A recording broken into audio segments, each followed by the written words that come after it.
je voulais profiter de cette commande de documents patrimonial, donc de ce petit film de 13 minutes, hein, pour dire un petit peu quelles ont été mes difficultés par rapport à ce travail, parce qu'en fait, j'étais à la fois entre des structures privées et des structures publiques. C'est une commande qui m'a été faite à la fois par la mairie de Toulouse, mais à la fois par des associations qui n'avaient pas d'argent, mais qui avaient beaucoup de bonne volonté, etc. Et je me suis retrouvée en face, quand on donne la parole aux gens, voilà, à mener la chèvre et le chou, et par rapport à mes commanditaires, d'essayer de comprendre et de voir comment est-ce que je pouvais quand même faire en sorte de passer cette parole-là qui m'avait été donnée avec beaucoup de confiance, et en ménageant les susceptibilité de chacun.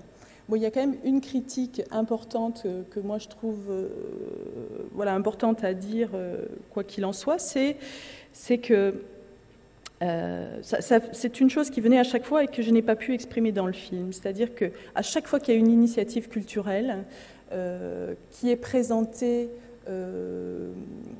à une mairie, etc., pour que les pouvoirs publics puissent y être associés, eh bien, il y a une forme de... les pouvoirs publics prennent cette initiative en étant les dépositaires, et finalement, la structure qui a eu l'idée, etc., se retrouve un petit peu à côté. Et ça, c'est une chose qui est importante à signaler parce qu'elle est récurrente. Alors, donc, on arrive à la deuxième partie de ma présentation, c'est que là, c'est pour défendre ce travail de réalisation audiovisuelle et vous montrer, vous allez le voir dans le petit film de 13 minutes, mais comment il est possible avec des images de dire beaucoup de choses de la mémoire et pas seulement... bon, alors la parole, c'est évident avec les images, avec la vidéo, mais aussi avec tout un travail de photographie que j'ai associé là et qui donne à voir des choses sur lesquelles, des paysages sur lesquels on ne s'arrête pas forcément et qui font partie intégrante de la culture des gens du quartier, puisqu'ils passent devant tous les jours, puisque c'est leur environnement quotidien.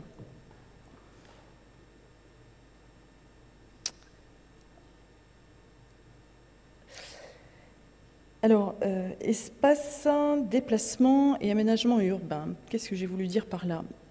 Oui, prendre en compte les habitants du quartier dans la gouvernance de la cité, ce que disait Madame Jaillet tout à l'heure, c'est savoir tenir compte des habitudes. Elle parlait tout à l'heure des circuits que les gens empruntent qui n'ont pas forcément à voir avec ce que les urbanistes ont prévu. Bon, il s'agit de ça. Il s'agit de ça. Il s'agit aussi tout simplement de vous montrer comment ça a été difficile de parcourir le quartier et qu'il est coupé de droite à gauche par les boulevards et que c'est un problème dans le quartier par rapport à la mémoire des habitants. Voilà. Et tout ça, vous allez le voir mis en image de manière un peu plus intéressante. Alors, la vidéo aussi a une capacité, avec la photographie, à pouvoir mettre en image tout ce qui est de l'ordre du paysage et du patrimoine immatériel. Parce que le patrimoine matériel, on sait bien ce que c'est, les monuments, les documents, on sait bien ce que c'est. Par ailleurs, ce qui est beaucoup plus fin, et même si dans les textes de loi concernant le patrimoine, maintenant on trouve des définitions du patrimoine immatériel, je trouve que la réalisation vidéo associée à tout ce qui est sonore et un travail photographique peut bien rendre compte de ces paysages dans lesquels les gens évoluent, qui leur appartiennent et qui font également leur identité. La capture d'une mémoire vivante, oui. Alors c'est tout là le principe pour moi de la réalisation vidéo, c'est-à-dire qu'on va pouvoir vraiment avoir en direct les émotions des gens, et vous allez voir que c'est pas...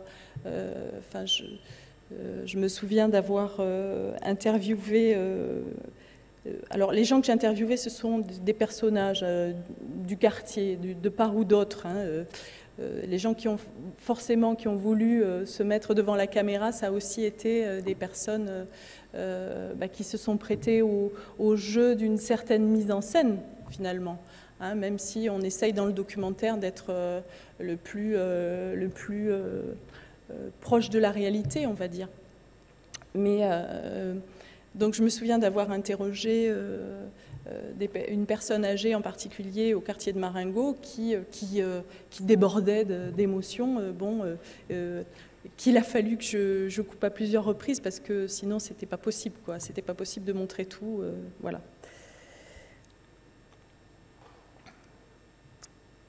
Alors, j'arrive à la troisième partie de ma communication, qui est, alors que je regarde mes petits papiers.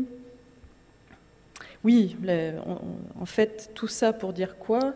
C'est que ce qui est intéressant de mettre en valeur, là pour ce petit montage, ce que j'ai mis en valeur, c'est ce dont les gens parlaient précisément par rapport à l'urbanisme du quartier, l'évolution, les transformations, les démolitions. Vous parliez tout à l'heure de démolition.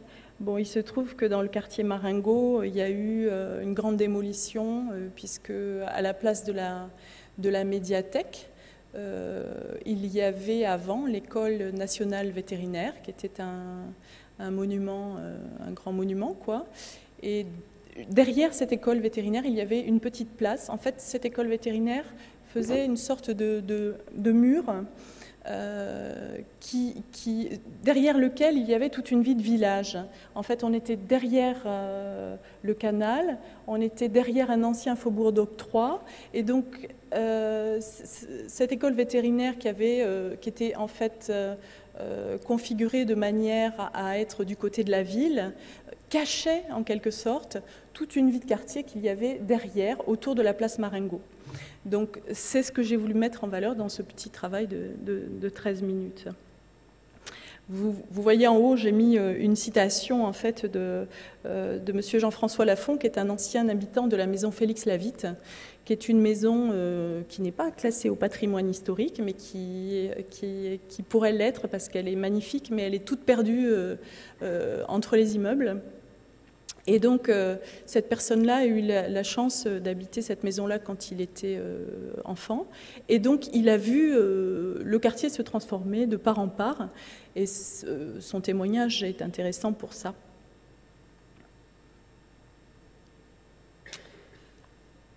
Je vous montrerai aussi dans ce petit film de 13 minutes, donc il y a, je crois, j'ai vu monsieur Le Pestipon, je ne sais pas s'il est encore là, qui a témoigné dans le film,